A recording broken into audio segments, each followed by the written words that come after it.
The Sydney Royal Easter Show has a great reputation for having thoroughbreds competing at the highest level, and now they have thoroughbred only classes that are just growing year in, year out.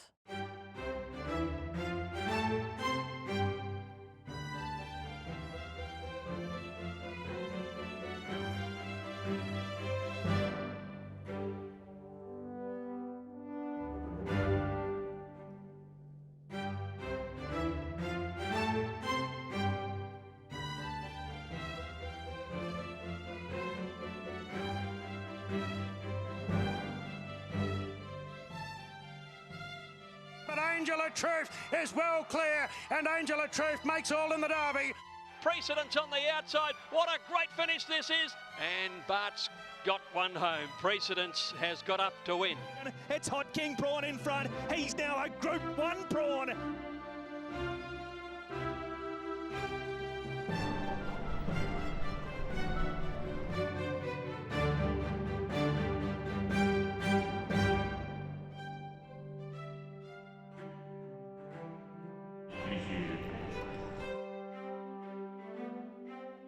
The handlers, the way they present themselves, they're a credit to the industry. And what we're showing out here today, the thoroughbred is on show and they are the best of the best, and they are to be congratulated. Thoroughbreds had a great history, long history with the RAS. We're 200 years old and they've been part of it for most of those 200 years. And the trophies we present here, the Arrowfields, the Widden, they've also got a long history with the Thoroughbred and the Royal Easter Show, so it's wonderful. And you yourself, you've been involved in showing horses and winning these trophies too. Yes, we've won the Widden Trophy 3 times, so we're very lucky. Once with the Farnworth colt, the old showground, then he went out to the English sale yards and he wore his ribbons and we sold him, and I'm pretty sure we got extra money because of that. So then another filly, Gala Shields, who was by Military Plume, and Red Tony, a Habitat horse. He was a stallion. He came out of quarantine straight to the showground.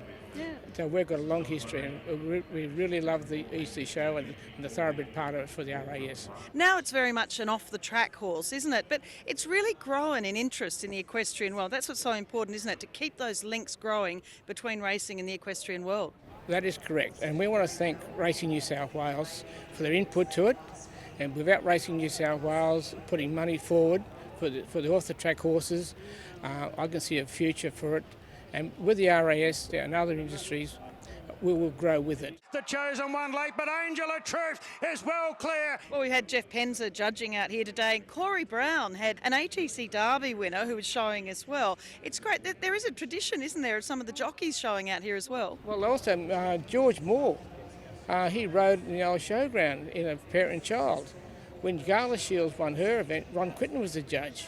And Ron Quinton used to go to Pony Club out of Gilgandra. So, no, it's very, there is, the jockeys, the trainers, Tommy Smith used to come and send his horses, Bart Cummings, Neville Begg was a great supporter of the Royal Easter Show, so it was wonderful. Bart bred Roman Emperor. Now he had a horse who was a winner of a class out here as well today. So it doesn't matter what the pedigrees are. If they're good types and they're well conformed and well presented, that's what it's all about. That's what it's all about. Plus our judges. Jeff Penza has done an outstanding judge. When he has show jumpers at home, so he competes in the show jumping ring, which a lot of people don't know about it. So, and Corey Brown being out here was wonderful because Corey's had a bit of unluck with his health with the horse race falls, and it was good to see him leading a horse around here today. Excellent. Denise, it's been a fabulous day out here with so many thoroughbreds competing. I know that the RAS, the Horse Council, you've all done so much work to get these horses here every year. We have. We enjoy having these thoroughbreds on the ground. We try and isolate them, not isolate them, but have them out here on their own because they're so spectacular to watch, especially when they're trotting across the top of the arena in all their finery, but they're just beautiful animals to watch. For someone that doesn't understand the show scene, so we've filmed led classes here today and ridden classes. What do the riders, the owners, the people that are actually preparing these horses, what do they have to do? There's so much detail to it, isn't there? There is a lot of detail. They do actually have to perform to get to Sydney Royal. We encourage them to go to agricultural shows so that they're supporting those agricultural shows along with getting the horses used to the environment of the show jumping behind them and the other horses going around. I know they have a very busy environment at the races as such, but this is another level again. So we do encourage them to go to the agricultural shows, get their performances, and then come to Sydney Show. And these are the best of the best thoroughbreds here today that you saw out in the ring. So it's wonderful to watch. It really is. And I mean, look, some of them will play up and misbehave, but all the breeds do it. We look at all these other classes going on. It's nothing out of the ordinary, but so many of them are so well behaved. Really well behaved. This is an enormous atmosphere out here. I don't think people in the grandstands probably don't appreciate how noisy it gets down here, and the wind can pick up, and that can quite often give them a fright, and it is an enormous environment, but they do so incredibly well. We saw at the end of the day, sort of working backwards, of course, the prestigious Pope Trophy sponsored by Thoroughbred Breeders Australia, and we saw the winner Royal Blue by Top Echelon. Again, we're not talking about a massively commercial stallion, but for Christopher Laurie from South Australia, it was great to see, Precedence here as well for Fiona McIntyre, such a popular horse in Victoria and really around Australia. Recife Beach was a horse that raced for Kim War, was also here winning ribbons and prize money, and it's a really national sort of show. It is a national show, and it shows a lot of racegoers out there what these horses are capable of after they finish racing.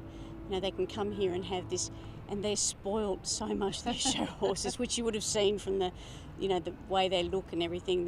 They're just living the life afterwards in the show world. Looking at the way they're groomed, the way that they're either led or ridden, the tack, what the rider or the leader or the handler are wearing, what are the priorities for the judges?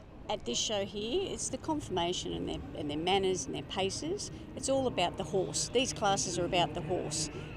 Other events have fashions on the field and all those sort of events, but here it's about the horse. So the horse has to behave to the best of its ability given the atmosphere, but the judges are looking at the conformation, manners and paces of the horse. Are they looking in terms of, what would, say for the mares classes in particular, what might produce a good thoroughbred to race? So in other words, sort of a well-conformed, everything in the right place as a racehorse, or does a bit of the show scene sort of creep into it about a pretty horse?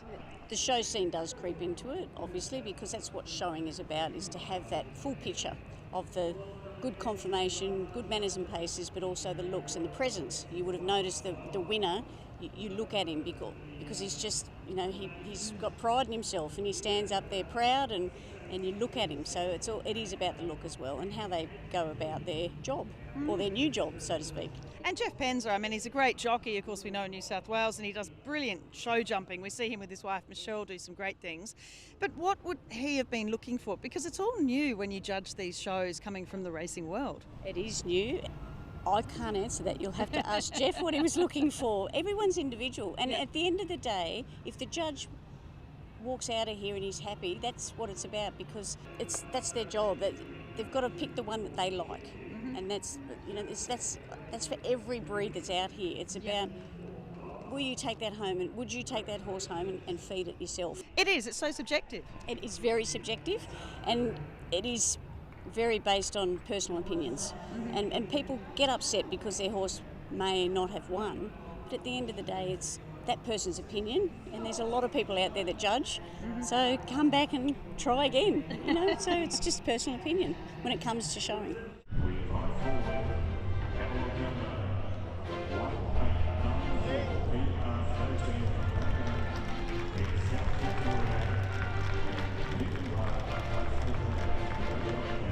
And the English Crane Trophy, of course, for fillies and mares over 15 hands, we saw different stallions: Murtagil, Bianconi, Dane Shadow.